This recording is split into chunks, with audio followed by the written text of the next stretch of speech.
Hello, I'm Joel Deering with the International Volleyball Hall of Fame. We are speaking one-on-one today with members of the induction class of 2017. This is Volleyball in Perspective. I'm joined by RONALD ZWERVER of the Netherlands. Ron, welcome. Thank you. You are being inducted for a remarkable playing career highlighted by representing your country in 3 consecutive Olympic Games. In your Olympic debut, your team had a strong 5th place finish at the 1988 Seoul Olympics, and you followed that up with a silver medal at the 1992 Barcelona Games, where you were named MVP.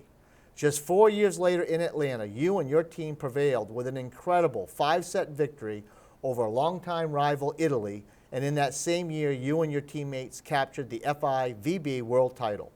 Along the way, you received many individual honors in addition to the Olympic MVP, including Best Attacker in both the 1990 and 1994 World Championships, and Best Server in 3 consecutive years, first at the 91 World Games, then at the 92 Olympics, and once again at the 1993 European Championships.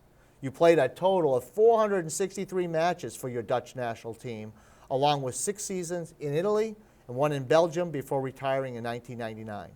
You then moved into the coaching ranks and spent a decade as both an assistant coach for both the Dutch men's and women's teams, and as a head coach, your Ortek Nesseland club won the 2007 Dutch National Championship. And you continue coaching today as the assistant coach at Oregon State University. So let's get you back to the beginning. Could you share a few memories of your first experiences in sport in general, including when you first started playing volleyball? Well, I think I was introduced by my father and by my mother, of course, because my father played in a club, and I was little. I think I was 5, 6, 7 years old, and I was every Saturday he played a match, and then I drive in his car and came to the match, and then when he was playing, I was probably hitting the ball against the wall every time, and then.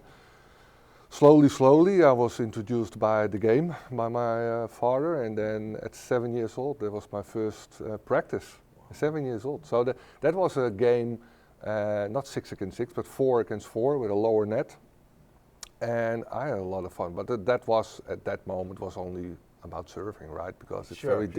It's a technical sport, so that's very difficult to play in 3 times over the net. But that was my first. Did you inherit some athletic ability and height from your parents? Yeah, I was. My father was tall at that time. My mother at that time was also rather tall. So, and I was like this.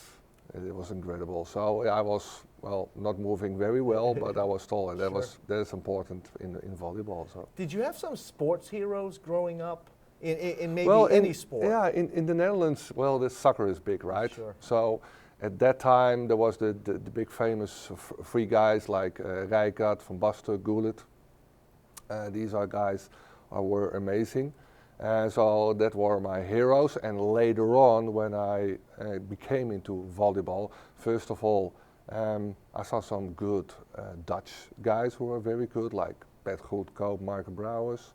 And after that, I saw the international platform, and that was amazing what I saw at that time. Especially, well, I had a Swedish guy, Bengt Gustafsson. He was for me one of the outstanding players at that time.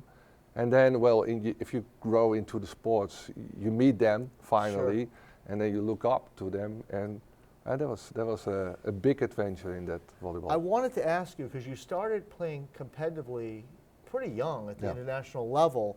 At what point did you start to believe that you could play at that level? Well, it's funny that you mentioned, because at that time, Arie Sellinger was coming into the program, and he was my club trainer in Amsterdam, Brother Martinez. And at that time, he predicted already my international career. So he had a vision for you. He had a vision, and well, especially where I came from, that's well, average family. My father is bookkeeper, so you have to study that one and not go international because, well, there is no money in it, so why do that? But after that meeting, I think my father was also there. that gave me an opportunity to think, well, maybe I can join the national team. And maybe from that one I can play qualification for the European Championship. So I don't think about Olympics Sure. or world level or whatever it is. So you're young, you're 16, 17, you're sitting on the high school, you're studying high school, so you growing slowly, it was not slowly, but around Sure, them. taking one step at a time. Yeah, and that was, slowly I believe I could do it. And because also I play a lot of international matches with the junior team, so I already compete against Italy, who was one of the best countries in that time. And that's also an adventure. My first time in a plane was for the juniors team. So that was also, oh man, I'm sitting in an airplane. I'm going to Munich at that time to play a 6-country tournament. One thing that players who are inducted, sitting in that chair and being interviewed, have in common, while their personalities are different, you can sense a competitiveness in them. Talk to us about where you found that competitive gear and what you felt made you effective in terms of being a competitor. I think it's important that you have an important role on the team. Not only role, but also making points. And that gives you a kind of attitude, but also a confidence to play that. And not only to hit the ball on the ground, but also give you a voice. What is your vision? What do you want? It's your team. They said it's a team of the coach, but if you are a player, you feel it's your team. And that gives me also some reasons. What do I want with my team? Where I want to add to my team? And that gives you not only a vote and a voice, but also responsibility. Sure. And that was, I think, if you see that after so many years, Sure. that was the fun part of that. So we went through the success that you had with your teams. Was there a greatest moment for you when you look back now? Well, obviously it was in Atlanta, Sure. right, when we win the gold medal, but it's everything the first time is a big moment. First time Olympics, first time national team. First time that you wear the national team Sure. shirt with your name on it. That was incredible. First time that you see your picture or there's an article in the newspaper. So that whole process. And then after that first time, then starts the pressure and starts the whole story. And then it's sometimes it's struggle and sometimes it's like a big fiesta. As you're inducted this weekend, you're joining a teammate I'm thinking of, your setter, Peter Blanc. Tell us about your perspective of playing with him and the great career that he had. Well, at that time, we are a bunch of tall people who can block and can hit, but don't play defense. So that was the fun part because Arie Sellinger at that time made us play as defense. And we at that time, well, the game was different. It's a lot of side outs and well, we are the first time that the average was just about the 2 meters. And everybody was talking about it. Yeah, for sure. And we play defense after all. So that was crazy. But Peter was remarkable in setting the balls, especially back sets. He has some very fast wrist, and he could set the ball very fast and precisely. And that was a great opportunity for us. Tell us about transitioning. We've talked about Coach Sellinger, but then Joop came. Yeah. So tell us about that transition to Coach Alberta. No, that's because what I already mentioned in the beginning, you don't know where your level is. And I think Arie Sellinger gives us the inspiration to be very good internationally, but we are thinking like local. Yeah. And he gives us a world perspective. And when Arie Sellinger was left, we did everything what Arie Sellinger was saying because we believed him, and at the end we had a result. But when Joop came, he gives us back our voice. So he said, what do you want? Why do you do it? How do you do it? And gives me some feedback. And that was different because normally we listen and we execute. And now Joop gives us more trust in ourselves, make our own decisions, and gives us more responsibilities. So that was a transition, but I think it's also good because at that time, at the age of, well, I was with Challenger, I think 20, 21, 23, and then in the end, right, you get that own sensibility of getting the respect and your own voice on the team. Did your coaches impact your coaching philosophy and your leadership Oh yeah, style? for sure. But not only Arie Salinger and Joop, also Montali. I think still there are coaches after my career. Like a coach, it's a friend of mine. He gives me the perspective of, because as a player you don't think about it. You just play. You do it naturally. Yeah. And now as a coach, you have to think every step. Not only the movement, but only the behavior, listening between the senses of communication, what they mean. So that's as a coach, you are 24 hours busy with with your profession. And as a player, well, there's practice time, and then. Did you see yourself as a leader on the court? Not immediately, no. But I feel I had a lot of responsibility. I'm not the guy who are being the captain and go to the referees and all kind of that. But I was certainly, I feel what is going on in the team, so I know exactly what's going on. And I was, for I think a lot of players, a leader within the team. Sure. And not to the journalist or whatever it is. So I want to ask you about competitors and opponents from other countries that provided the greatest challenge for you. If you had to pick the top players you compete against, who makes that list and why?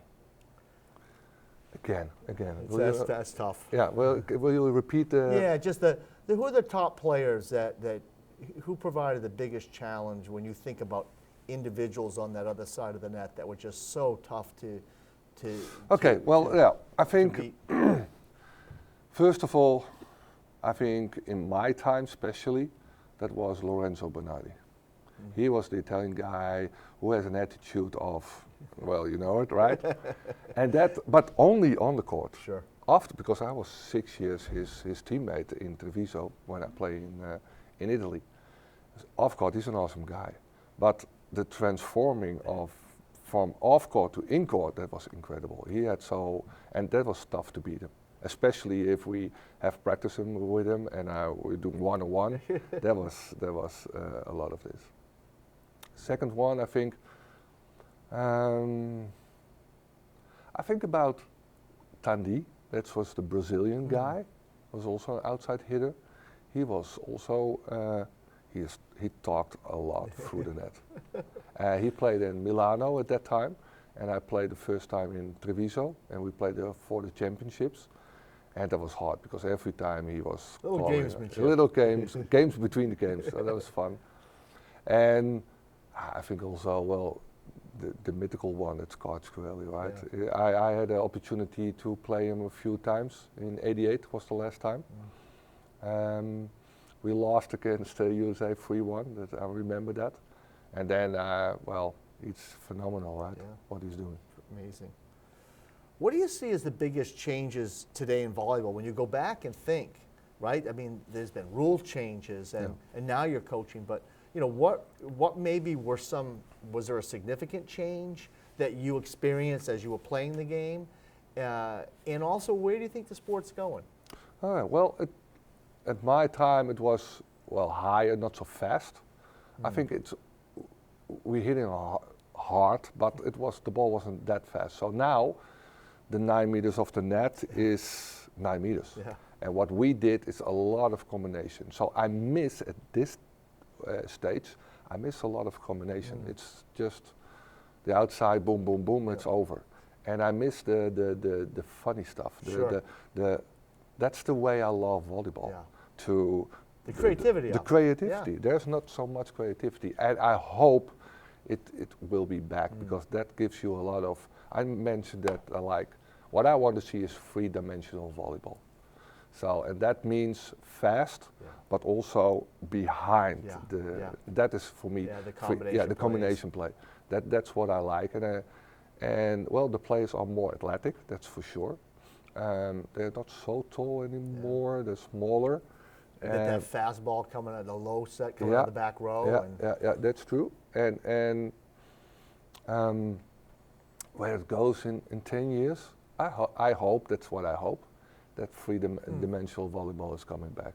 So tell us about your decision to join the staff at Oregon State. You're coaching the women's volleyball? Well, yeah, it was easy. It was, I have a bucket list, and it was on the bucket list that I wanted to be one time in America.